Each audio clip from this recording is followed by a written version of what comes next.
Happy Wednesday, my grade 6 graders. It's me, and welcome to Disney Day. I've got my Mickey Mouse official shirt on today, and I also have this so that when I'm working the line at lunch meal distribution, I can be safe. So there you go, fashion and safety. Not really. Announcements this morning. Well, no joke on things, okay? I know it's April 1st, but it's not the time to make silly jokes. Zoom tomorrow at 10 o'clock in Google Classroom is the log on for that. Let's see what else. If you are doing Spirit Day, have your parents take a picture, put it in Class Dojo. That'd be fun to see. Thank you to those of you who did Zoom yesterday. We are small but mighty. Hopefully more people will join tomorrow. Let's see. Anything else? I am working the line again today, so if you want to come and get a lunch, it's always nice to say hi. Brandon, it was nice seeing you kind of like more in person yesterday. And that's about it. Packet for day 7 math pretty much says just keep working, and it also covered the bread drawing thing that we talked about in Zoom yesterday. I think you guys have got it. I'm going to let it go until tomorrow. So that leaves Sea of Monsters chapter 5. We'll get to that in a moment. Here we go. So chapter 5, I get a new cabin mate. Ever come home and found your room messed up? Like some helpful person, hi mom, had tried to clean it, and suddenly you can't find anything? And even if nothing is missing, you get a creepy feeling like someone's been looking through your private stuff and dusting everything with lemon furniture polish? That's kind of the way I felt seeing Camp Half-Blood again. On the surface, it didn't look all that different. The big house was still there with its blue gabled roof and its wraparound porch. The strawberry fields still baked in the sun. The same white column Greek buildings were scattered around the valley, the amphitheater, the combat arena, the dining pavilion overlooking Long Island Sound. And nestled between the woods and the creek were the same cabins, the crazy assortment of 12 buildings, each representing a different Olympian god. But there was an air of danger now. You could tell something was wrong. Instead of playing volleyball in the sandpit, counselors and satyrs were stockpiling weapons in the tool shed.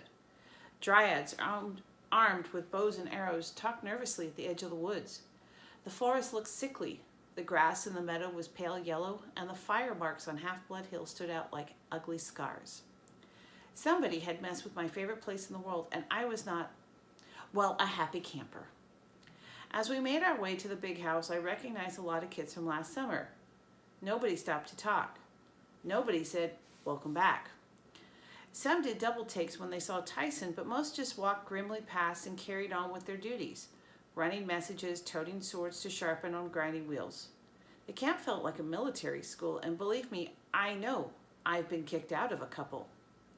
None of that mattered to Tyson. He was absolutely fascinated by everything he saw. "What's that?" he gasped. "The stables for the Pegasi," I said. "The winged horses." "What's that?" Those are toilets." "What's that?" "The cabins for the campers. If they don't know who your Olympian parent is, they put you in the Hermes cabin. That's the brown one over there until you're determined. Then once they know, they put you in your dad or mom's group." He looked at me. "You have a cabin?" "Number 3. I pointed to the long grade building made of sea stone. "You live with friends in the cabin?" No, just me." I didn't feel like explaining. The embarrassing truth, I was the only one who stayed in that cabin because I wasn't supposed to be alive. The big 3 gods, Zeus, Poseidon, and Hades, had made a pact after World War II not to have any more children with mortals. We were more powerful than regular half-bloods. We were too unpredictable. When we got mad, we tended to cause problems, like World War II, for example.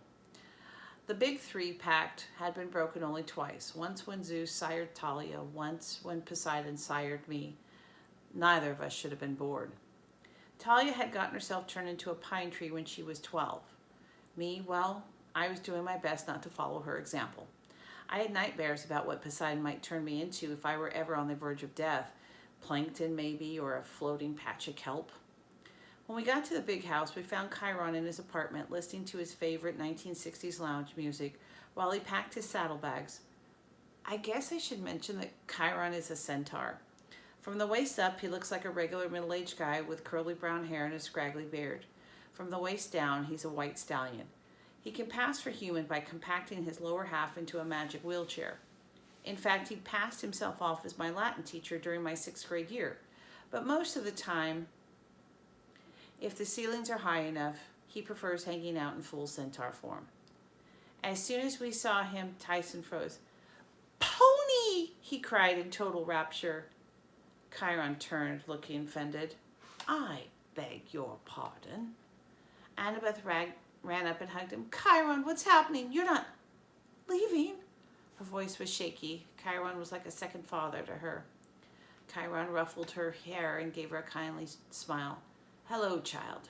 And Percy, my goodness, you've grown over the year." I swallowed. "Clarice said you were fired." Chiron's eyes glinted with dark humor. Well, someone had to take the blame. Lord Zeus was most upset. The tree he'd created from the spirit of his daughter poisoned. Mr. D had to punish someone. "Besides himself, you mean?" I growled. Just the thought of the director camp, Mr. D, made me angry. "But this is crazy," Annabeth cried. "Chiron, you couldn't have done anything to do with the poisoning Talia's tree." "Nevertheless," Chiron sighed, "and some in Olympus do not trust me now under the circumstances." "What circumstances?" Chiron's face darkened. He stuffed a Latin-English dictionary into his saddlebag while the Frank Sinatra music oozed from his boombox. Tyson was still staring at Chiron in amazement. He whimpered like he wanted to pet Chiron's flank, but he was afraid to come closer. "Pony?" Chiron sniffed. "My dear young centaur, or my dear young cyclops, I am a centaur." "Chiron," I said, "what about the tree? What happened?" He shook his head sadly. "The poison used on Talia's pine is something from the underworld, Percy. Some venom even I've never seen. It must have come from a monster quite deep in the pits of Tartarus." "Then we know who's responsible, Crow." "Do not invoke the Titan Lord's name, Percy. Especially not here. Not now." "But last summer he tried to cause a civil war in Olympus. This has to be his idea. He'd get Luke to do it, the traitor." "Perhaps," Chiron said, "but I fear I'm being held responsible because I did not prevent it and I cannot cure it. The tree has only a few weeks of life left, unless..." "Unless what?" Annabeth said. "No," Chiron said, "a foolish thought. The whole valley is feeling the shock of the poison. The magical borders are deteriorating. The camp itself is dying. Only one source of magic would be strong enough to reverse the poison, and it was lost centuries ago." "What is it?" I asked. "We'll go find it." Chiron closed his saddlebag. He pressed the stop button on his boombox. He turned and rested his hand on my shoulders, looking me straight in the eyes. "Percy, you must promise that you will not act rashly. I told your mother I do not want you to come here at all this summer. It's much too dangerous. But now that you are here, stay here. Train hard, learn to fight, but do not leave." "Why?" I asked. "I want to do something. I can't just let the borders fail. The whole camp will be..." "Overrun by monsters," Chiron said. "Yes, I fear so. But you must not allow yourself to be baited into hasty actions. This could be a trap from the Titan Lord. Remember last summer, he almost took your life." It was true. But still I wanted to help so badly. I wanted to make Kronos pay. I mean, you think the Titan Lord would have learned his lesson eons ago when he was overthrown by the gods. You'd think getting chopped up into a million pieces and cast into the darkest part of the underworld would give him a subtle clue that nobody wanted him around. But no, because he was immortal, he was still alive down there in Tartarus, suffering in eternal pain, hungering to return to take revenge on Olympus. He couldn't act on his own, but he was great at twisting the minds of mortals and even gods to do his dirty work. The poisoning had to be his doing. Who else would be so low as to attack Talia's tree, the only thing left of a hero who'd given her life to save her friends? Annabeth was trying hard not to cry. Chiron brushed a tear from her cheek. "Stay with Percy, child," he told her. "Keep him safe. The prophecy, remember it." "I I will. I said, would this be the super dangerous prophecy that has me in it, but the gods are forbidden to tell you about it? Nobody answered. Right, I muttered, just checking. Chiron, Annabeth said, you told me the gods made you immortal only so long as you were needed to train heroes. If they dismiss you from camp, swear you will do your best to keep Percy from danger, he insisted. Swear upon the river Styx.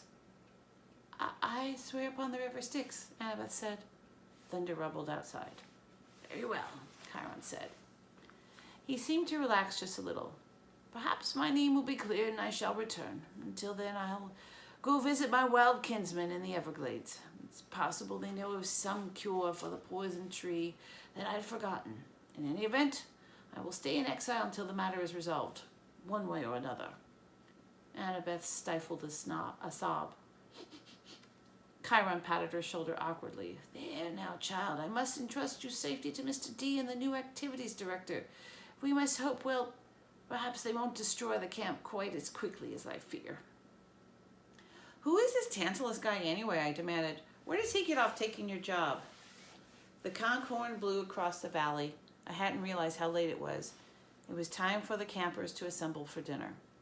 Go, Chiron said. You will meet him at the pavilion. I will contact your mother, Percy, and let her know you're safe. No doubt she'll be worried by now. Just remember my warning. You are in grave danger. Do not think for a moment that the Titan Lord has forgotten you. With that, he clopped out of the apartment and down the hall. Tyson calling after him, Pony, don't go! I realized I'd forgotten to tell Chiron about my dream about Grover, but now it was too late. The best teacher I'd ever had was gone, maybe for good. Tyson started bawling almost as bad as Annabeth. I tried to tell them that things would be okay, but I didn't believe it. The sun was setting behind the dining pavilion as the campers came up from their cabins. We stood in the shadow of the marble column and watched them file in. Annabeth was still pretty shaken up, but she promised she'd talk to us later. She went off to join her siblings from the Athena cabin, a dozen boys and girls with blonde hair and gray eyes like her. Annabeth wasn't the oldest, but she'd been at the camp more summers than just about anybody. You could tell that by looking at her camp necklace, one bead for every summer. And Annabeth had 6. No one questioned her right to lead the line. Next came Clarice, leading the Ares cabin. She had one arm in a sling and a nasty-looking gash on her cheek, but otherwise her encounter with the bronze bulls didn't seem to have fazed her. Somebody had taped a piece of paper to the back that said, "You moo, girl," but nobody in her cabin was bothering to tell her about it. After the Ares kid came the Hephaestus cabin, 6 guys led by Charles Beckendorf, a big 15-year-old African-American kid. He had hands the size of catcher's mitts and a face that was hard and squinty from looking into the blacksmith's forge all day. He was nice enough once you got to know him, but no one ever called him Charlie or Chuck or Charles. Most just called him Beckendorf. Rumor was he could make anything. Give him a chunk of metal, and he could create a razor-sharp sword or a robotic warrior or a singing bird bath for your grandmother's garden. Whatever you wanted. The other cabins filed in: Demeter, Apollo, Aphrodite, Dionysus. Naiads came up from the canoe lake. Dryads melted out of the trees. And from the meadow came the dozen satyrs who reminded me painfully of Grover. I'd always have a soft spot for the satyrs. When they were at camp, they had to do all kinds of odd jobs for Mr. D, the director, but their most important work was out in the real world. They were the camp seekers. They went undercover into schools all over the world looking for potential half-bloods and escorting them back to camp. That's how I'd met Grover. He'd been the first one to recognize I was a demigod. After the satyrs filed into dinner, the Hermes cabin brought up the rear. They were always the biggest cabin. Last summer it had been Luke, the guy who'd fought with Talia and Annabeth on top of Half-Blood Hill. For a while before Poseidon had claimed me, I'd lodged with the Hermes cabin. Luke had befriended me and then tried to kill me. Now the Hermes cabin was led by Travis and Connor Stoll. They weren't twins, but they looked so much alike it didn't matter. I could never remember which one was older. They both were tall and skinny with mops of brown hair that hung in their eyes. They wore orange Camp Half-Blood t-shirts untucked over baggy shorts, and they had those elfish features all Hermes kids had. Upturned eyebrows, sarcastic smiles, a gleam in their eyes whenever they looked at you, like they were about to drop a firecracker down your shirt. I'd always thought it was funny that the gods of thieves would have kids with the last name Stoll. But the only time I mentioned it to Travis and Connor, they both stared at me blankly like they didn't get the joke. As soon as the last campers had filed in, I led Tyson into the middle of the pavilion. Conversations faltered. Heads turned.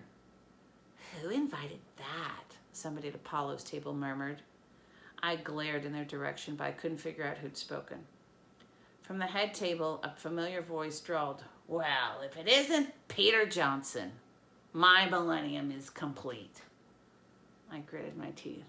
"Percy Jackson, sir." Mr. D sipped his Diet Coke. "Yes, well, what is it you young people say these days? Whatever." He was wearing his usual leopard-patterned Hawaiian shirt, walking shorts, and tennis shoes with black socks. With his pudgy belly and his blotchy red face, he looked like a Las Vegas tourist who'd stayed up too late in the casinos. Behind him, a nervous-looking satyr was peeling the skins off grapes and handing them to Mr. D one at a time. Mr. D's real name is Dionysus, the god of wine. Zeus appointed him the director of Camp Half-Blood to dry him out for 100 years, a punishment for chasing some off-limits wood nymph. Next to him, where Chiron usually sat, or stood in centaur form, was someone I'd never seen before. A pale, horribly thin man in a threadbare orange prisoner's jumpsuit. The number over his pocket read 0001. He had blue shadows under his eyes, dirty fingernails, and badly cut gray hair, like his last haircut had been with a weed whacker. He stared at me. His eyes made me nervous. He looked fractured, angry, and frustrated and hungry all at the same time. "This boy," Dionysus told him, "you need to watch. Poseidon's child, you know." "Ah," the prisoner said, "that one." His tone made it obvious that he and Dionysus had already discussed me at length. "I am Tantalus," the prisoner said, smiling coldly. "On special assignment here until my lord Dionysus decides otherwise. And you, Perseus Jackson, I do expect you to refrain from causing any more trouble." "Trouble?" I demanded. Dionysus snapped his fingers. A newspaper appeared on the table, the front page of today's New York Post. There was my yearbook picture from Meriwether Prep. It was hard for me to make out the headline, but it was a pretty good guess. It said something like 13-year-old lunatic torches gymnasium. "Yes, trouble," Tantalus said with satisfaction. "You caused plenty of it last summer, I understand." I was too mad to speak, like it was my fault the gods had almost gotten into a civil war. A satyr inched forward nervously and set a plate of barbecue in front of Tantalus. The new activities director licked his lips. He looked at his empty goblet and said, "Root beer, Bark Special Stock, 1967. The glass filled itself with foamy soda. Tantalus stretched out his hand hesitantly as if he were afraid the goblet was hot. "Go on then, old fellow," Dionysus said with a strange sparkle in his eyes. "Perhaps now it'll work." Tantalus grabbed for the glass, but it scooted away before he could touch it. A few drops of root beer spilled, and Tantalus tried to grab them with his fingers, but the drops rolled away like quicksilver. And before he could touch them, he growled and turned towards the plate of barbecue. He picked up the fork and tried to stab the brisket, but the plate skittered down the table and flew off the end straight into the coals of the brazier. "Blast!" Tantalus muttered. "Ah, well," Dionysus said, his voice dripping with false sympathy. "Perhaps a few more days. Believe me, old chap, working at this camp will be torture enough. I'm sure your old curse will fade eventually." "Eventually," Tantalus staring at Dionysus' Diet Coke. "Do you have any idea how dry one's throat gets after 3,000 years? "You're the spirit from the fields of punishment," I said. "The one who stands in the lake with the fruit tree hanging over you, but you can't eat or drink." Tantalus sneered at me. "A real scholar, aren't you, boy?" "You must have done something really horrible when you were alive," I said, mildly impressed. "What was it?" Tantalus' eyes narrowed. Behind him, the satyrs were shaking their heads nervously, trying to warn us. "I'll be watching you, Percy Jackson," Tantalus said. "I don't want any problems at my camp." "Your camp has problems already, sir." Oh, go sit down, Johnson, Dionysus sighed. I believe the table over there is yours, the one with nobody else who ever wants to sit. My face was burning, but I knew better than to talk back. Dionysus was an overgrown brat, but he was an immortal, super powerful, overgrown brat. I said, come on, Tyson. Oh, no, Tantalus said. The monster stays here. We must decide what to do with it. Him, I snapped. His name is Tyson. The new activities director raised an eyebrow. Tyson saved the camp, I insisted. He pounded those bronze bulls, otherwise they would have burned down the whole place. Yes, Tantalus sighed, and what a pity that would have been. Dionysus snickered. Leave us, Tantalus ordered, while we decide this creature's fate. Tyson looked at me with fear in his one big eye, but I knew I couldn't disobey a direct order from the camp director, not openly anyway. I'll be right over there, big guy, I promise. Don't worry, we'll find you a good place to sleep tonight. Tyson nodded. I believe you. You are my friend, which made me feel a whole lot guiltier. I trudged over to the Poseidon table and slumped into the bench. A wood nymph bought me a plate of Olympian olive and pepperoni pizza, but I wasn't hungry. I'd been almost killed twice today. I'd managed to end my school year with a complete disaster. Camp Half-Blood was in serious trouble, and Chiron had told me not to do anything about it. I didn't feel very thankful, but I took my dinner, as it was customary, up to the bronze brazier and scraped part of it into the flames. Poseidon, I murmured, accept my offering. And please send me some help while you're at it, I prayed silently. Please. The smoke from the burning pizza changed into something fragrant, a smell of the clean sea breeze and the wildflowers mixed in. But I had no idea if that meant my father was really listening. I went back to my seat. I didn't think things could get much worse. But then Tantalus had one of the satyrs blow the conch horn to get our attention for announcements. Yes, well, Tantalus said once the talking had died down. Another fine meal, or so I'm told. As he spoke, he inched his hands towards the refilled dinner plate as if maybe the food wouldn't notice what he was doing. But it did. It shot away down the table as soon as he got within 6 inches. And here on my first day of authority, he continued, I'd like to say what a pleasant form of punishment it is to be here.